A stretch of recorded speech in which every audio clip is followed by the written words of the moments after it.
भारत में एक संविधान एक विधान है।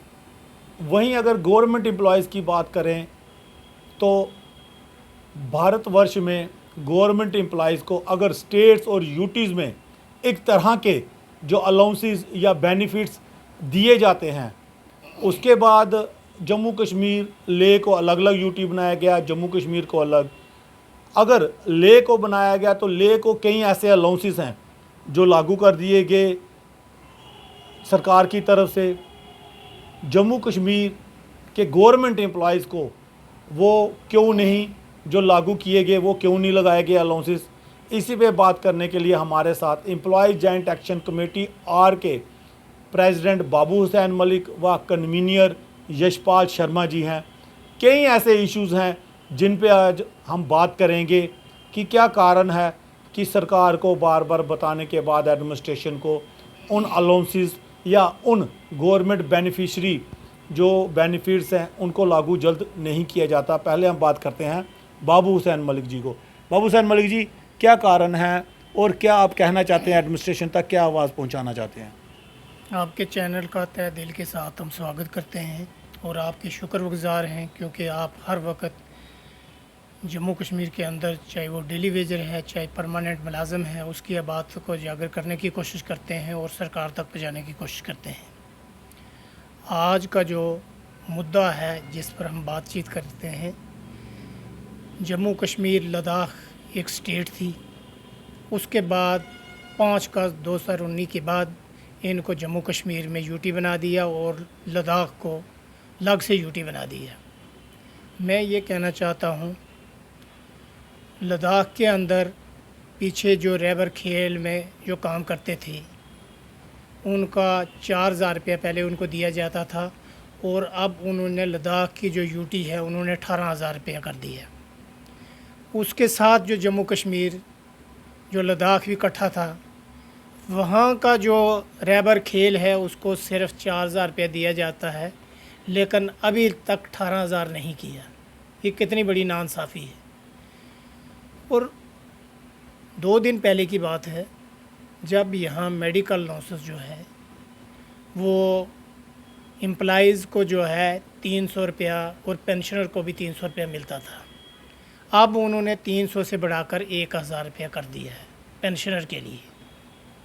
हालांकि बहुत सारी यूटी और स्टेट्स में है वो ऑलरेडी जो है 1,000 रुपया उनको दे रहे हैं। मैं ये कहना चाहता हूँ कि जब लद्दाख वालों ने दे दिया तो जम्मू वालों को, जो जे के जो यूटी जम्मू कश्मीर है, तो वहाँ भी ये चीज़ लागू करनी चाहिए। तो ये नाइंसाफ़ी क्यों है? नाइंसाफ़ी तो पहले से क्यों है? ये नाइंसाफ़ी तो पहले से है। हम बार मैं 3-4 बार चीफ सेक्रेटरी साहब को भी मिला हूँ, हमने पहले भी ये बातचीत उनके साथ की है कि मेडिकल लॉसेस जो है ये 300 रुपया बहुत कम है। आप देख लीजिए, यहाँ डॉक्टर की कोई डॉक्टर नहीं है जिसकी 500 से ऊपर 1,000 रुपये तक वो फ़ी वो लेते हैं। और जो मेडिसिन है आज बिल्कुल ही बहुत ही ज़्यादा महंगी है। हाँ, मेडिसन जो, ये तो डॉक्टर की फ़ी हुई और उसके बाद जो मेडिसन जो परचेज़ करनी पड़ती हैं उसकी टेस्ट की कितने कॉस्टली मेडिसन है। मैं ये कहना चाहता हूँ, ये चीज़ें नहीं होनी चाहिए। मेडिकल लॉसेस जो है वो चाहे जम्मू कश्मीर का मुलाजम है चाहे पेंशनर है, उनको 1,000 रुपया मिलना चाहिए। जैसे डिफरेंट यूटी या स्टेट के अंदर जो है 1,000 रुपया पहले से दे रहे हैं, तो ये नाइंसाफ़ी क्यों है? लद्दाख भी जो जम्मू कश्मीर का ही हिस्सा था, अगर वहाँ पे कई चीज़ें ऐसी हैं जो लागू की गई हैं यूटी बनने के बाद, जम्मू कश्मीर में आपको लगता है कि कहीं ऐसे और भी बेनिफिट्स हैं गवर्नमेंट एम्प्लॉयज़ या डेली विजर्स उनको नहीं दिए जा रहे? देखिए, जब ये 7 पे कमीशन लागू हुआ था उस वक़्त भी उसमें ये प्रोविज़न है कि 1,000 रुपये मेडिकल लॉसेस मुलाज़म को देने चाहिए, लेकिन अभी तक नहीं दिए। और इसके साथ मैं आपको बात बताऊं, जब भी हमने सरकार से कोई चीज़ मांगी है, या तो वो हमें प्रोटेस्ट करना पड़ता है, प्रेस कॉन्फ्रेंस करनी पड़ती हैं। हम ये कहना चाहते हैं कि ये मुलाज़मों का जो पैसा है, जो ड्यू हैं, ये मिलने चाहिए। आप देख लीजिए, यहाँ 2% जो HRA हैं, पहले 16% था, अब 18% है। बाहर वाली स्टेटों ने दे दिया, लेकिन अभी तक जम्मू कश्मीर में वो 2% जो HRA है उसका ऑर्डर नहीं किया। डॉक्टर कोड्स है, मैं उसको भी मिला। वो अभी फाइल वो अंडर प्रोसेस है, कहते हैं जी इलेक्शन ख़त्म होगा तो हम दे देंगे। मैं ये कहना चाहता हूँ उससे पहले ये देना चाहिए था। 2-2 3-3 महीने आप लटका के रखोगे मुलाजमों जब को। बाहर वाली सभी संविधान एक है, सारे कानून एक है, हर चीज़ एक है, तो क्या कारण है कि जम्मू कश्मीर का नंबर बाद में आता है? देखिए, जम्मू कश्मीर में वो रूल लागू किए जाते हैं जो हमेशा, जहाँ कोई मुलाजमों के नुकसानदार रूल होते हैं वहाँ 1 मिनट में वो ऑर्डर निकाल देते हैं। जहाँ कोई बेनिफिट के हैं वो सरकार उसको लिंगर रन करती जाती है। मैं ये कहना चाहता हूँ कि ये इशू जो है ये सरकार को रिजॉल्व करने चाहिए। आप देख लीजिए ये डेली वेजर जो है वो काफ़ी टाइम से 25-30 साल से उसको चक्की में पीसा जा रहा है। डेली वेजेस का भी कुछ है सैलरी का, ले में कोई अलग या इधर कुछ है ऐसा? बिल्कुल पीछे वो मेरे ख्याल है 6 महीने पहले उन्होंने डेली वेजर के जो वेजेस हैं, जो रेट हैं, वो उन्होंने बढ़ाए हैं। तो लेकिन यहाँ के डेली वेजर लीडर या वो लीडर्स वो क्यों नहीं बात करते अपने डेली वेजर्स की, कि उनकी भी जैसे अगर लेह में बढ़ाए गए या जम्मू भारत के अलग अलग राज्यों यूटीज़ में अगर डेली वेजर्स को जो बेनिफिट सैलरीज दी जा रही है, तो यहाँ पे क्यों नहीं, जम्मू कश्मीर पे क्यों नहीं? देखो, सबसे बड़ी बात यह है कि जम्मू कश्मीर का जो डेली वेजर है, चाहे वो नीड बेसिस है, कैजुअल लेबर है, ये यूनाइट नहीं है। मैंने पीछे सबसे बड़ी ये लगभग, काफ़ी और यहाँ कुछ लोग हैं, यहाँ कुछ लोग ऐसे हैं कि जो पॉलिटिकल पार्टी के साथ मिलके, जी, अगर ठीक तो है भाई, इसलिए नुकसान हो रहा है। अगर ये नुकसान जो है हो रहा है इसीलिए हो रहा है, अपने डेली वेस्ट वेजर को हो रहा है। वो जो लीडर हैं वो अपने वेस्टेड इंटरेस्ट के लिए कर रहे हैं, वो डेली वेजरों के लिए नहीं काम कर रहे। मैं ये कहना चाहता हूँ डेली वेजर अगर जम्मू कश्मीर में क्योंकि यूनाइटेड डेली होता, वेजर पूरा टाइम दे रहा है, अगर लेह में बेनिफिट दिए जा रहे हैं, अदर स्टेट्स यूटीज में दिए जा रहे हैं, तो जम्मू कश्मीर का जो क्यों नहीं जल्दी से जल्दी लागू किया देखिए जाए? 94 में डेली वेजर यूनाइट था, उस वक़्त 70,000 डेली वेजर रेगुलाइजेशन हुआ। वो भी एक एम्प्लॉय जॉइंट एक्शन कमेटी के प्लेटफॉर्म था, उसके बैनर के नीचे लड़ाई लड़ी। वो इशू जो 70,000 डेली वेजर रेगुलाइजेशन हुआ, हालांकि सरकार उस वक़्त जो है उन्होंने एक पॉलिसी बनाई कि जिनके 7 साल आपका पूरे, कहने का मतलब है कि अपने ही लोग इनको नुकसान दे रहे हैं। मैं यही कहना चाहता हूँ कि इनके अपने लोग जो कुछ हैं, जो किसी पॉलिटिकल पार्टियों के साथ मिलके अपने वेस्टेड इंटरेस्ट के लिए वो लीडरी कर रहे हैं, ना कि आम किसी डेली वेजर के लिए कर रहा हूँ। मैं इसके अगेंस्ट हूँ। लड़ाई जो करनी है, या तो अगर आप किसी पॉलिटिकल पार्टी के इशारे पे नाचते हैं तो आपको ये यहाँ से रिज़ाइन करके डेली वेजर की नौकरी छोड़ के फिर आप किसी पॉलिटिकल पार्टी में जाओ, वहाँ जाके इलेक्शन लड़ो, फिर पता चले। लेकिन जम्मू कश्मीर के जो डेली वेजर है, जो गरीब डेली वेजर है, उसके साथ ये नाइंसाफ़ी नहीं होनी चाहिए। जी, आते हैं हम आपके पास बाबू सैन जी। जशपाल जी, क्या कहना चाहेंगे? आप भी अब बेबाकी से आवाज़ रखते हैं, अभी के इश्यूज़ पे हमने बात की, आपका क्या राय है इस पर? जहाँ तक डेली वेजर की दिहाड़ी का मसला है, तो मैं इस बारे में थोड़ा ब्रीफली आपको बताना चाहूँगा। सबसे पहले तो मैं आपका बहुत शुक्रगुजार हूँ कि आप अपना कीमती वक्त निकाल करके हमारे मुलाजमों की आवाज़ सुनते हैं और गवर्नमेंट सरकार के आगे रखते हैं। ये बहुत ही अच्छी बात है, उसके लिए हम आपके बहुत बहुत आभारी हैं। डेली वेज का जो मसला है, यहाँ जो जम्मू में डेली वेज को वेजेस दिए जा रहे हैं वो 310 रुपये पर डे मिलता है, जबकि और उसका टोटल अमाउंट जो मंथली बनता है 9,330 रुपये बनते हैं। और जो हमारे डेली वेजर जो लद्दाख में थे, लद्दाख ड्यूटी में, तो उनको किसी को 17,000, किसी को 18,000, किसी को 16,000। मतलब कहने का कि मिनिमम वेजेस एक्ट के हिसाब से वहाँ दिया जा रहा है। उन्होंने गवर्नमेंट ने क्या किया है कि मिनिमम वेज एक्ट लागू किया है और उसके बाद उनको वो बेनिफिट एक्सटेंड किए गए हैं। जबकि हमारा जो डेली वेजर है जम्मू में, तो ये ड्यूटी उतनी ही देता है, बल्कि उनसे हो सकता है ज़्यादा देते होंगे, बिल्कुल। लेकिन उनको कोई बेनिफिट नहीं। सरकार, ये बेचारे अपनी जगह एड़ियाँ रगड़ते रहते हैं, सरकार से के आगे गुहार लगाते हैं। और कई बार इन्होंने ये बीजेपी हेडक्वार्टर के आगे जा करके भी इन्होंने कहा है, और रूलिंग पार्टी कोई भी हो उसके खिलाफ जाते हैं। उनके पास चाहे वो इन्होंने कोई भी अपनी political आवाज़ रखी इन्होंने, और इन्होंने भी बड़ा शोर किया था। मुझे याद है जब 5 अगस्त 1900 ये अब ये हमारे यूटी में कन्वर्ट किया गया जे&के को, उस वक्त डॉक्टर जितेंद्र सिंह ने स्टेटमेंट दी थी कि यूटी के जो बेनिफिट है जम्मू कश्मीर के मुलाजमों को मिलेंगे, बड़ा फ़ायदा होगा। अच्छा। तो आप यकीन माने कि मुलाजिम बेहतर जानते हैं। आप मैं क्या कहूँगा कि कितना फ़ायदा हो आप गया भी है। एक मुलाजिम थे। बिल्कुल। और हमारे डेली वेजरों को कोई फ़ायदा नहीं हुआ, जबकि वो ड्यूटी राउंड दी क्लॉक देते हैं, मतलब 24 घंटे के बिल्कुल, एक employee ड्यूटी से तो देने के ड्यूटी बाद देनी राउंड दी क्लॉक जी। क्योंकि मैंने खुद देखा है कि डेली विजर्स को उनके अफसर कहते हैं कि अगर आप ड्यूटी नहीं दे सकते आप छोड़ सकते हैं नौकरी। बिल्कुल। आपको चाहे आप 310 ले रहे हैं या कोई परमानेंट एम्प्लॉय 70,000 ले रहा है, 50,000 ले रहा है, ड्यूटी आपको उतनी ही देनी पड़ेगी। ये मैंने खुद सुना अफसरों को कहते हैं, मैं कह रहा हूँ PHE हो कि या कोई भी हमारा डिपार्टमेंट जो डेली वेजर है स्टेट डिपार्टमेंट का, ये राउंड दी क्लॉक जो है ये ड्यूटी देता है 24 और घंटे का मेडिकल मुलाजिम। अलाउंस या कोई भी अलाउंस उनको कोई नहीं मिल अलाउंस रहा नहीं, है। कोई अलाउंस नहीं। तो जैसे बिजली डिपार्टमेंट का आप देखते हैं, हाँ, तीसरे दिन लाइनमैन करंट वो लग के लड़का होता है बेचारा, बिल्कुल। ठीक है जी। और जो मर जाता है सरकार कोई सुध नहीं लेती, कोई अलाउंस नहीं उनके कोई लिए। नहीं मैंने भी पूछता बहुत उस घर बार को, खबर उस बनाई है, बिल्कुल। फैमिली को जिस घर का वो बंदा चला चला जाता है, बिल्कुल, तो बिल्कुल। उस घर की कोई सुध नहीं लेता है। इतनी मतलब अंधे लोग बैठे हैं जो सिस्टम चला रहे हैं। बिल्कुल। इस वक्त ये मुनासिब टाइम है, मैं फिर उन लोगों को कहूँगा डेली वेजरों को कि अब मुनासिब टाइम आ गया है, इलेक्शन है, तो इनको उसी तरीके से आपने जवाब देना है। जो जो जो लोग आज तक आपकी कोई सुनाई नहीं कर रहे थे, अभी बड़ा माकूल माहौल है, बड़ा है, तो इस मौके पे आपने उनको जवाब देना है। कल आपके जो डोर टू डोर आएंगे कि हमें वोट दे दो, उस वक्त सीधा उनको समझा दो भाई आपने हमारा क्या किया है। नहीं, हमारे बेजेस भी बढ़ा नहीं मैंने भी सके इस आप। चीज़ की, हाँ वही यही चीज़ मैंने भी कई बार उठाई थी कि वेजेस कम से कम मिनिमम वेजेस एक्ट के हाँ। लगभग पिछले 5 वर्ष से 6 वर्ष से मैं भी यही चीज़ कह रहा हूँ कि सरकार अगर थोड़ी सैलरी बढ़ा देती ताकि इनका जो देखिए, घर हमारा- परिवार सही तरीके से चल सके। हमारा जो डेली वेजर है, खासकर स्टेट डिपार्टमेंट में बात करूँगा, जैसे बिजली के हैं, तो हमारा ये जो डेली वेजर है, स्टेट डिपार्टमेंट ने काफ़ी प्रोटेस्ट ये यहाँ हमारा जो डेली वेजर है, कोई प्लम्बर है, कोई इलेक्ट्रिशियन है, कोई पंप ऑपरेटर है, कोई क्लर्क है, तो उसको जो मिनिमम वेज जो मिलते हैं वो कौन से मिलते हैं? अनस्किल्ड लेबर के जी। अनस्किल्ड लेबर मीन्स के 310 रुपये पर डे, और जो स्किल्ड लेबर है, सेमी स्किल्ड है, हाईली स्किल्ड है, तो इनके डिफरेंट रेट हैं।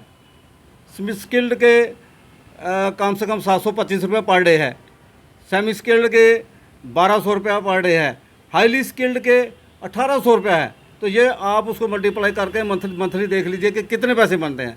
लेकिन ये मिनिमम वेज एक्ट इसीलिए जम्मू कश्मीर में लागू नहीं करते हैं क्योंकि उनको पता है अगर हमारा डिपार्टमेंट अगर 9,000 से चल रहा तो हम क्यों इनको 20-20, 25-25 हज़ार देंगे।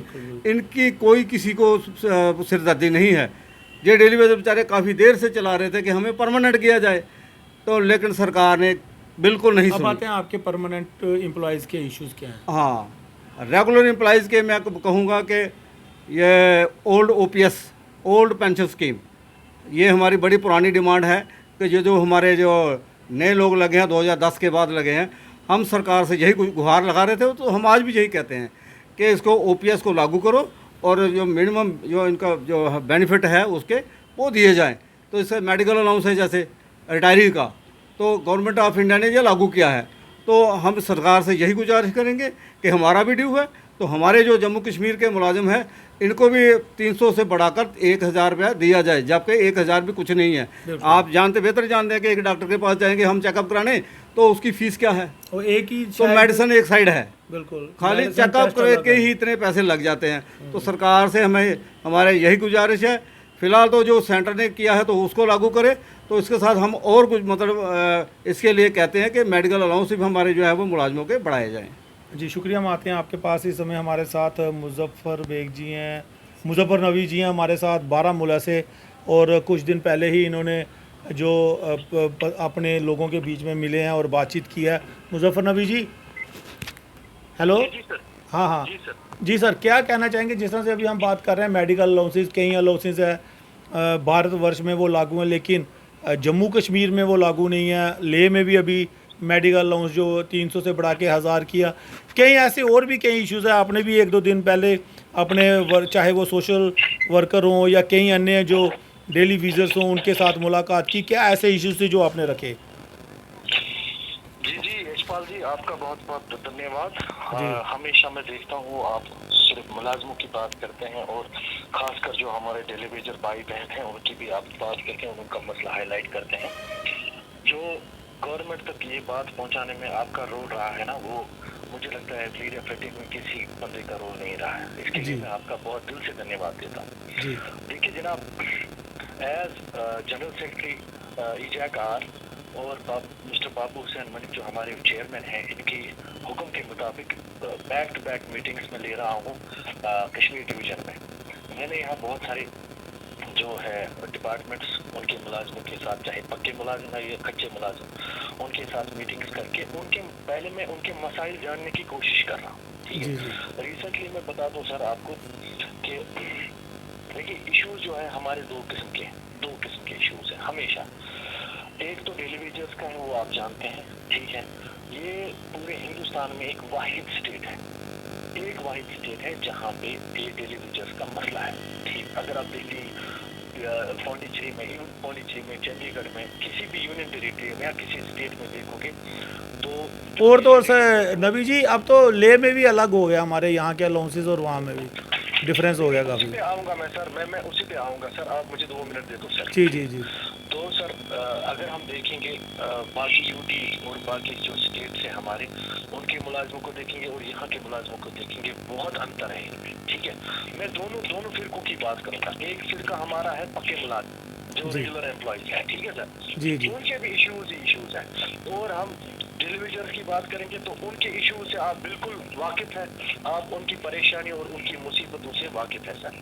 अब मैं एक करके बात करूंगा सर। मैं देखिए, ये जो यूनियन टेरिटरी ऑफ लद्दाख है और union territory of Jammu and Kashmir है, पहले ये एक ही स्टेट हुआ करता था, आपको पता है सर, ठीक है सर। मुलाजिम एक ही थे, एक ही एस्टेब्लिशमेंट के अंदर काम करते थे। ठीक, अब हमारी भी, मैं आपके जरिए ही 10 बार ये डिमांड लगाई कि हमारा जो मेडिकल अलाउंस है इसको अनाउंस किया जाए, क्योंकि बीमारी जो है ना सर, बीमारी अगर फीवर लद्दाख में हो जाए तो फीवर बंदे को यहाँ पे भी हो जाता है, यही फीवर चंडीगढ़ और यही फीवर दिल्ली में हो जाता है। और इस फीवर को या किसी बीमारी को इलाज करने के लिए आपको चंडीगढ़ में 7,000 रुपया मिलते हैं, आपको दिल्ली में 5,000 रुपया मिलता है और आपको लद्दाख में अब 1,000 रुपया मिलता है मेडिकल अलाउंस। ठीक है, 7 मत दे दो, 5 तो दे दो, 3 तो दे दो, तो 300 रुपये पे क्यों चला रहे हो सर? बिल्कुल जी सर। शुक्रिया हमारे साथ जुड़ने का। जो खबर है बहुत ही लंबी हो जाती है क्योंकि इश्यूज़ आप लोगों के इतने हैं कि करते करते शायद 2 घंटे भी कम पड़ जाएंगे।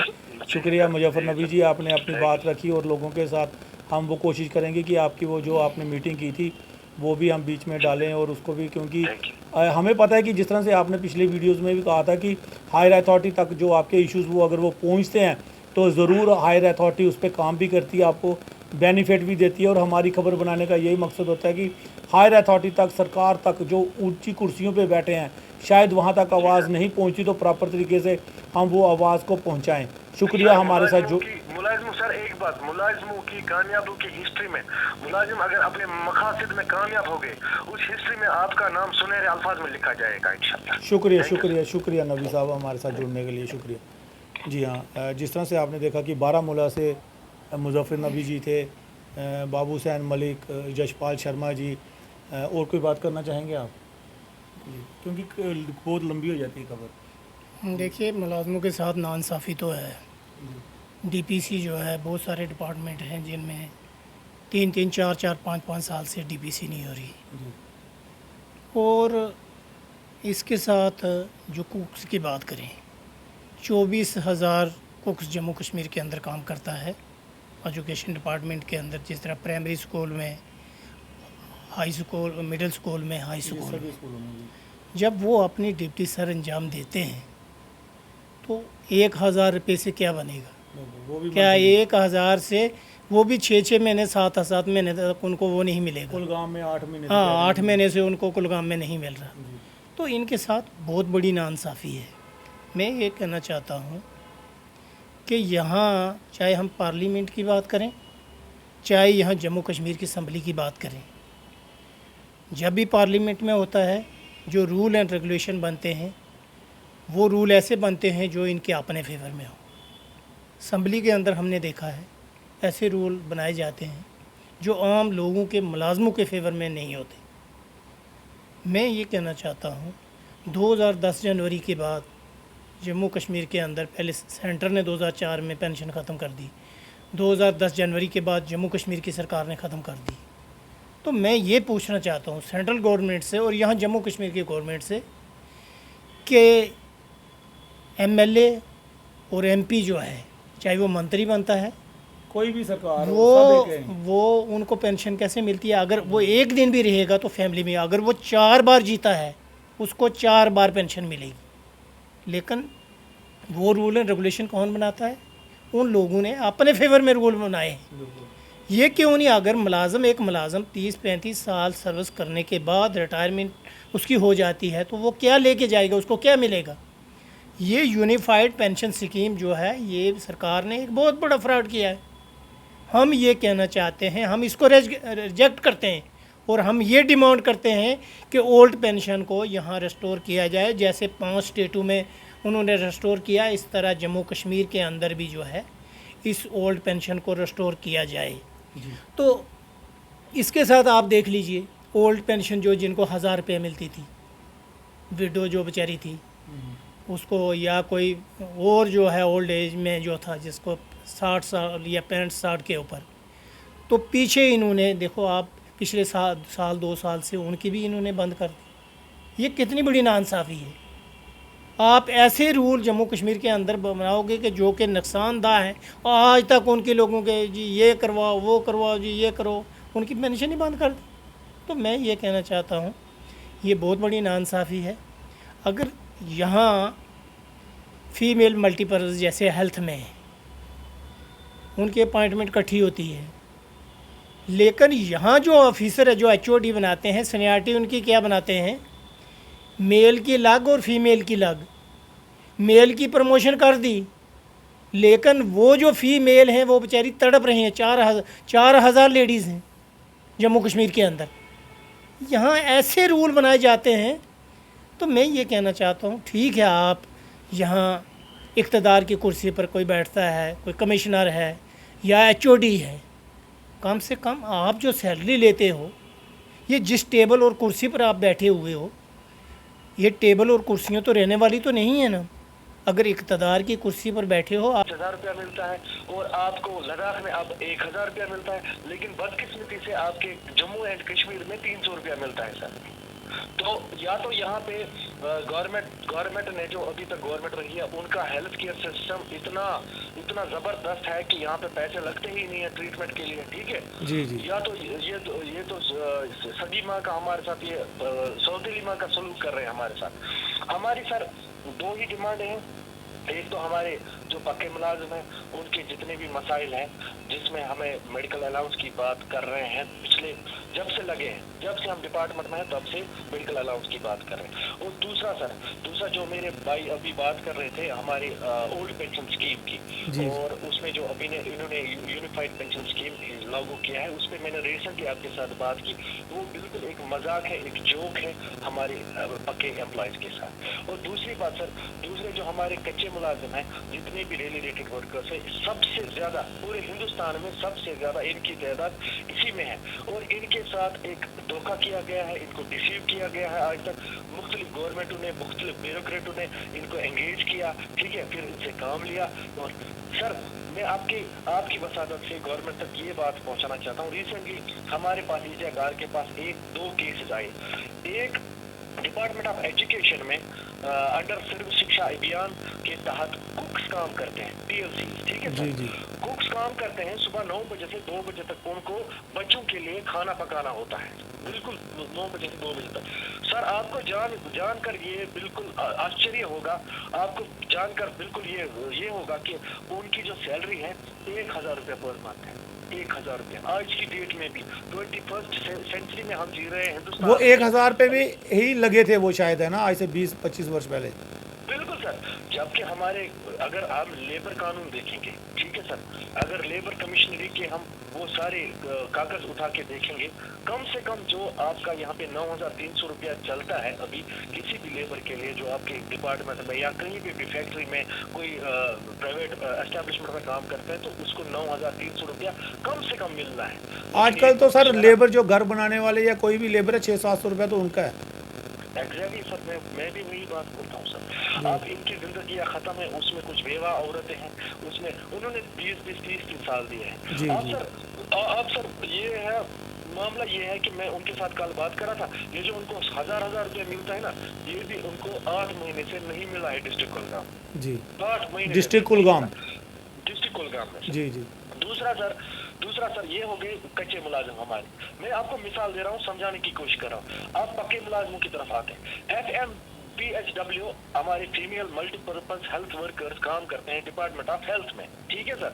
आपको सर इतने बड़े डेमोक्रेटिक मुल्क में आपको ये जानकर आश्चर्य होगा कि जो उनकी सीनियरिटी है, ठीक है, जब वो डिपार्टमेंट में आए, जो मेल वर्कर्स लगे और फीमेल वर्कर्स एक ही कैडर पे एक ही दिन लगे, तो डिपार्टमेंट ने दांतलिया करके मेल वर्कर्स की सीनियरिटी अलग से मेंटेन कर दी और फीमेल वर्कर्स की सीनियरिटी अलग से मेंटेन कर दी।